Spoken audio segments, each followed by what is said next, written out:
Hi Taurus, I'm Anisha. To know more about my work, you may visit my website www.tarotbyanisha.com. For those of you who are seeking deeper clarity in your personal charts, be it love relationships or your careers, you may write to me for a personal consultation at tarotbyanisha@gmail.com.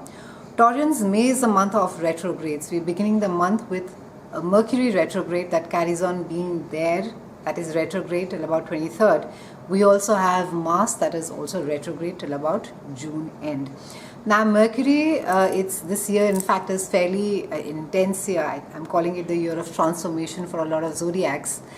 Not just we have the maximum retrogrades happen. We have Mercury that is retrograding 4 times, and this is a second retrograde for Mercury that is happening. The first one happened in January. This is the second retrograde that is there.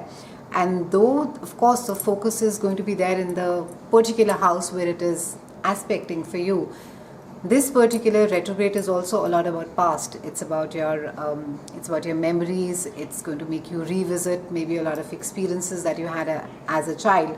And for you specifically, it's happening in your own house. It's happening in the part of your chart which speaks about you, yourself, your dreams, your desires, your goals, what it is that you want out of life, where it is that you see yourself, how it is that you want people to perceive you.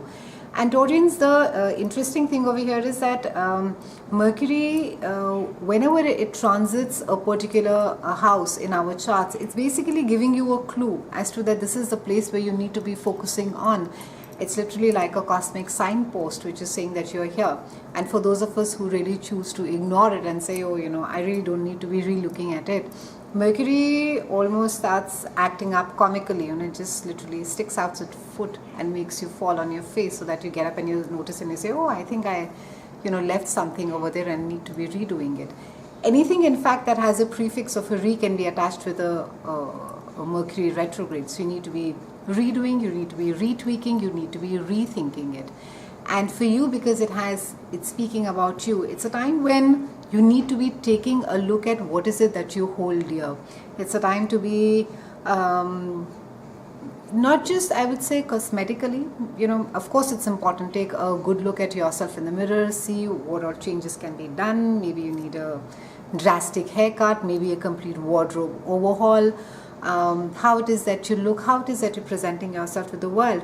But importantly, I think it's very important that you also try and recognize certain patterns that are there. So if there are anger issues, Taurans, if there are even power struggles in a relationship that you've been experiencing, and this aspect has been there for you for almost 1.5 years now, try and see as to what is it that you can change, because it's a brilliant time. It's almost like a cosmic opportunity given to you that here, this is it, there, you're given this literal entire month and you can do it in this space. So I think it's a fantastic thing to be doing it.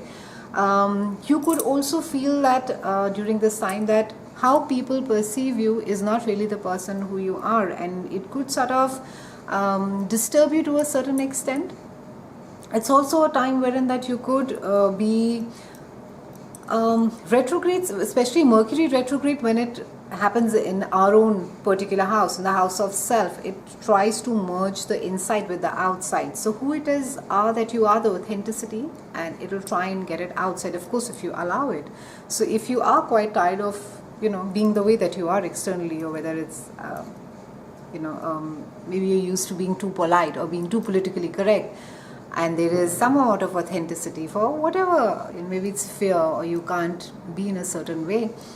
This is a time wherein that situations, circumstances will allow you to have that authenticity that you have inside to come out and merge with the outer you. So I think it's going to be quite wonderful, because try and let go of the fear. Don't worry so much that people won't like you if they really hear as to what is it that's there inside your head.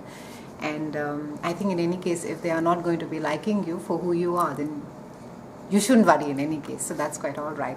So allow yourself to put the fear on a side. Let more of you, the you that is there inside, come out and merge with the outer you.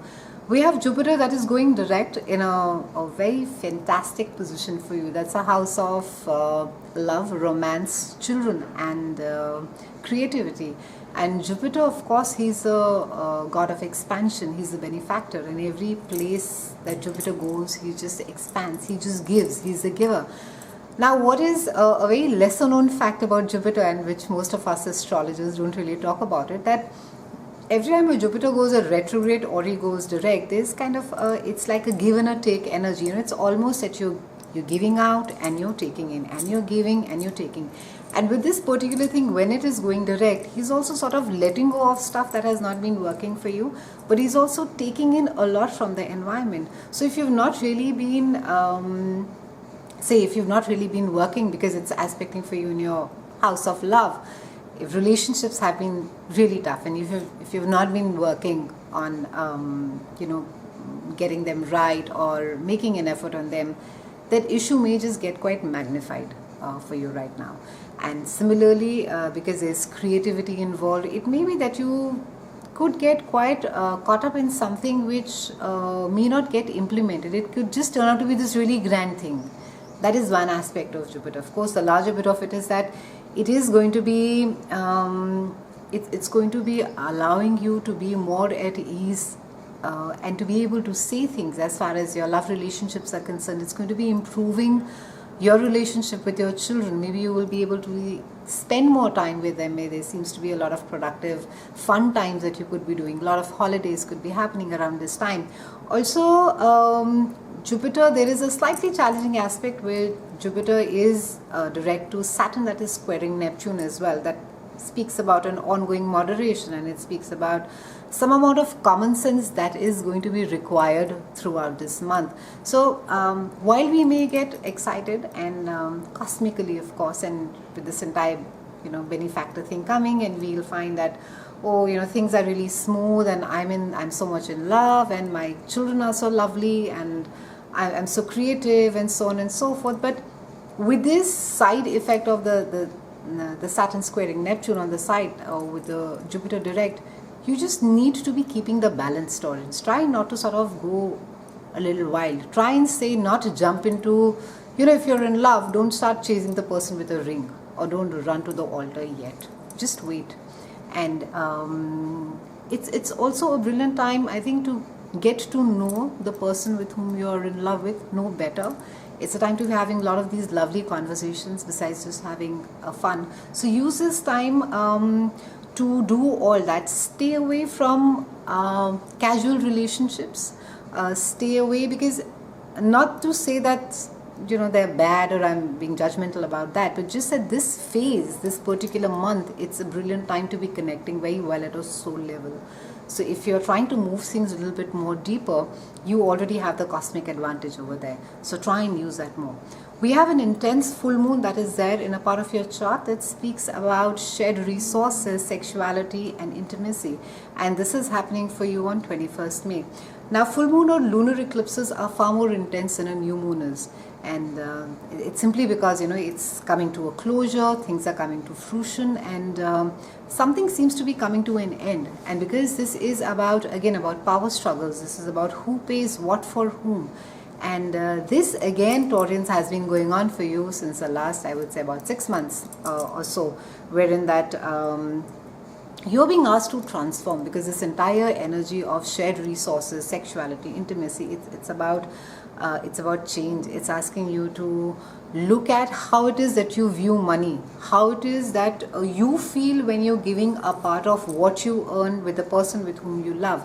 Does it make you feel resentful? Do you feel that, I'm the one who's earning, and why should I be giving it a larger chunk, or whatever it may be? It can be your partner, it can be your spouse, it doesn't matter. And we all go through these feelings, so there's nothing to say that, it's a bad thing to be feeling in that way. But there seems to be a lot of power struggle. So it can be that even your spouse is working and you just don't agree as to how the money needs to be split, and you just feel that you're having to pay more than you should.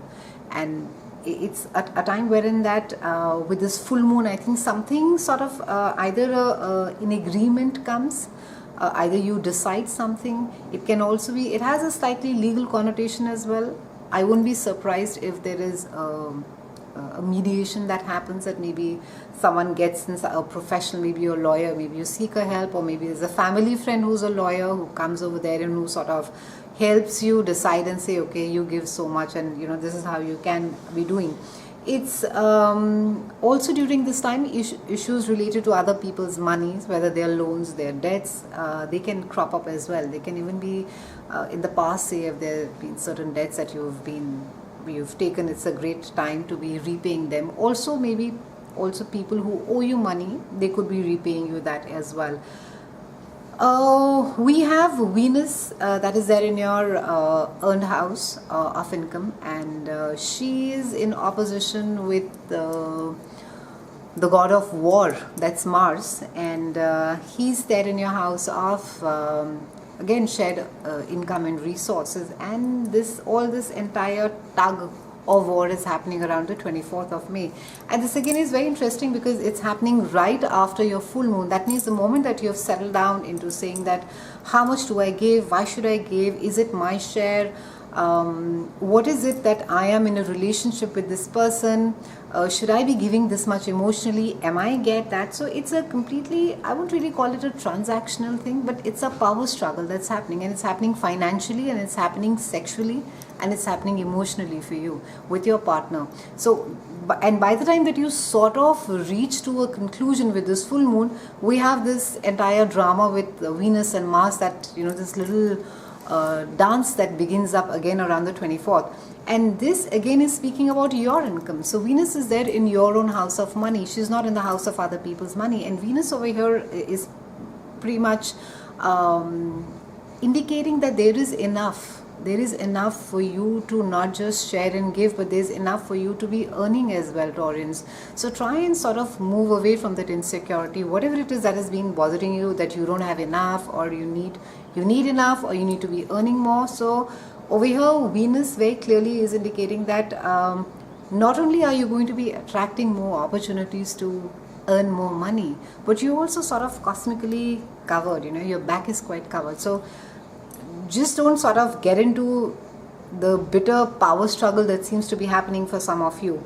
It's also a time wherein that because we have Mars, and Mars is again further adding aggression to your house of sexuality, intimacy, and shared resources. And it's a time where you're going to be seeking more stable people. You're going to be seeking the quieter one. You're not really going to be running after that great adventure or that adrenaline rush that I need to be doing this. You're going to be seeking the quieter lot, not boring really. I really wouldn't call it stable boring, but if you have been sort of been in a space where you've been seeking a lot of drama or seeking a lot of adventure, it's a time where you would just be wanting to step back, be peaceful, quiet, sort of just retreat. And with this energy, with the Venus and Mars being in opposition, try and not pick on try not pick on the little bits of criticism that may mean nothing. Don't sort of nitpick for stuff. So if there are arguments that are happening around you, try and not be too sensitive and look at the smaller stuff that doesn't need to be working. It is a great time, Taurans, for you. If there are projects that require a lot of detailed work and planning, it's a brilliant time for you to be immersing yourself into them. And I would suggest that you do that, because it's with Venus being over there in your earned income, I think it can just do you, get you more money. It's also a time where you should be trying to be a little careful about arguments, especially if the business partners over joint finances, and again, who gets what, or what decision in fact even needs to be taken as far as money is concerned. This entire energy is especially after the full moon, I actually see this month pretty much closing for you, wherein that you are putting things to rest, Taurans. It's a great time for you to be doing so. And you've been doing it for 6 months. I mean, how many more months do you want to really do this power struggle bit of it? It's a fantastic cosmic time. Put it to rest, decide what needs to get done, and stop feeling so sorry for yourself and feeling that someone is out to take the money. You're well covered as far as Venus is sitting over there. You're beautifully cosmically covered. So try and sort of make use of that, and let go of things which are no longer working for you. It's been a pleasure speaking with you, Taurans. I'll see you again next month, and thank you so much for watching.